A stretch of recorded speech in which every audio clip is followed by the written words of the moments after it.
الحمد لله رب العالمين والصلاة والسلام على نبينا محمد وعلى آله وأصحابه أجمعين اما بعد. محترم حضرات، حافظ ابن حجر رحمہ اللہ فرماتے ہیں کہ طب کی دو قسمیں ہیں.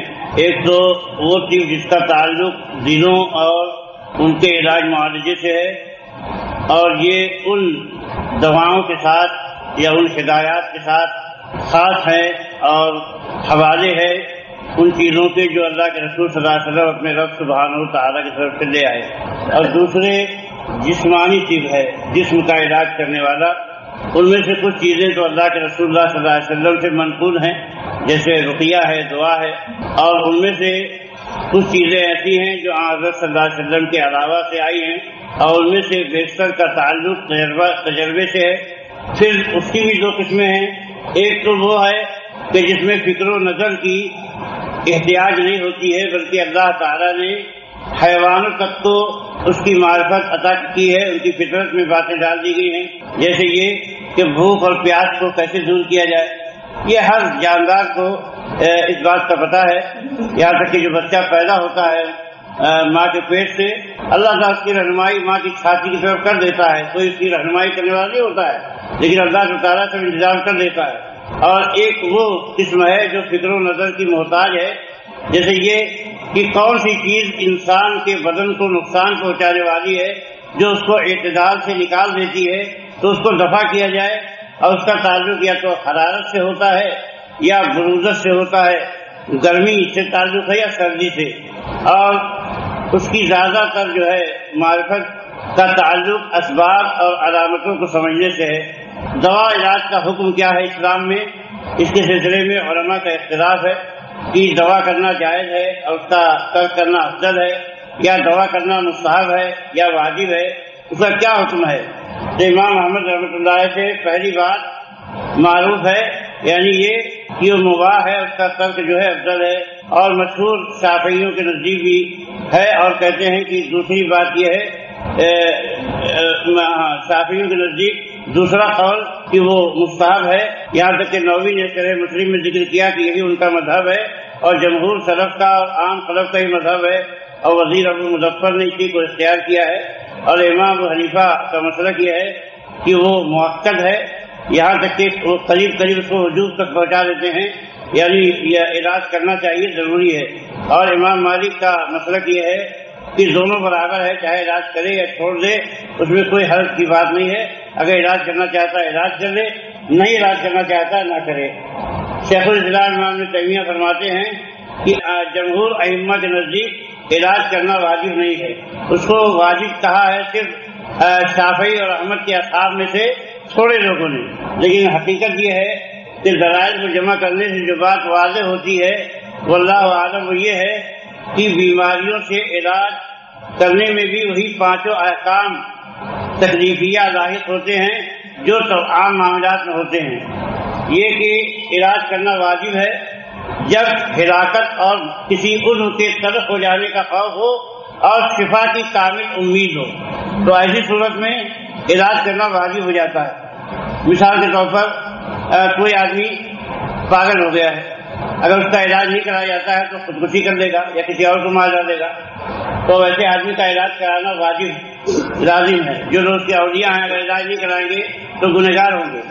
ایسے ہی جو ہے کسی آدمی کو پتا ہے کہ بھائی میں جو ہے فلاں چیز میں نے کھایا ہے، فوڈ پوائزننگ ہو گیا ہے، اور اگر پیٹ کی صفائی نہیں کرائی گئی، علاج نہیں کیا گیا تو ہلاکت یقینی ہے.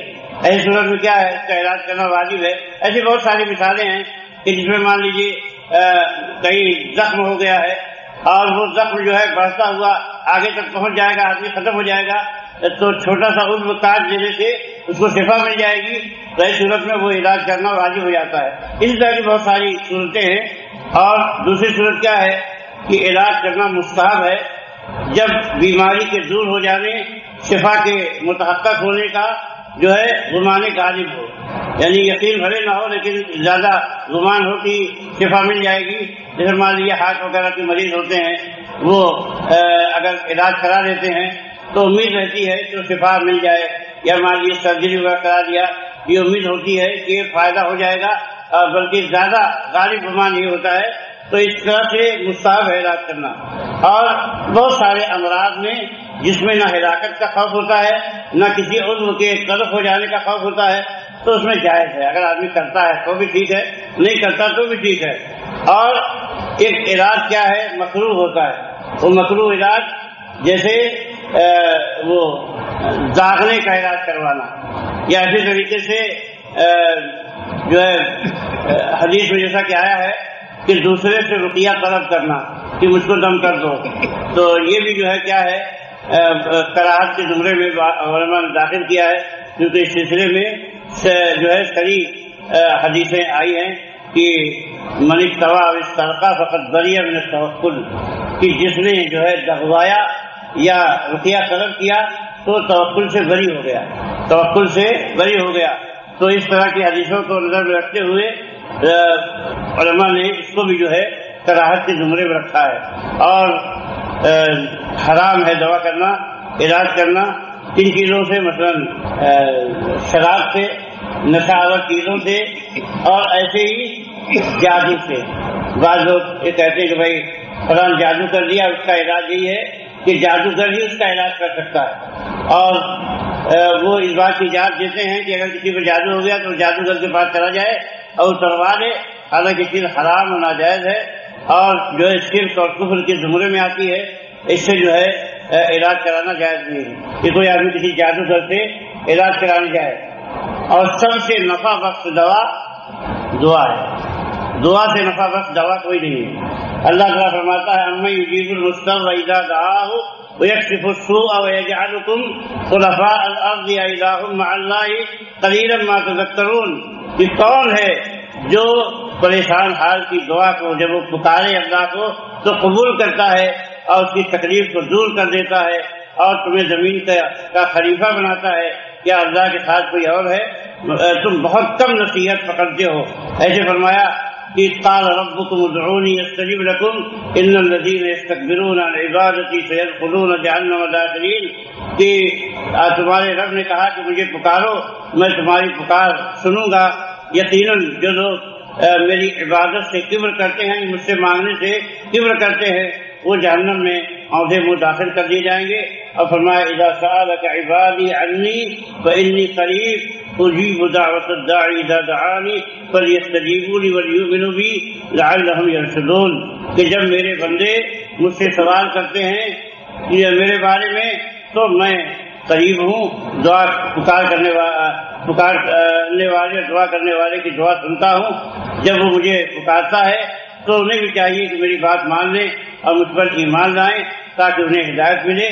تو یہ آیتیں اس بات کی دلیل ہیں کہ اللہ تعالیٰ کو مطلوب ہے کہ بندہ اس سے دعا کرے اور اس سے مانگے، اور جیسا کہ بعض روایتوں میں آیا ہے کہ اگر بندہ نہیں مانگتا ہے تو اللہ تعالیٰ ناراض ہو جاتا ہے، اور جیسے یہاں بھی فرمایا کہ جو دعا سے عبادت سے کبر کرتے ہیں وہ آدھے منہ جہنم میں ڈال دیے جائیں گے۔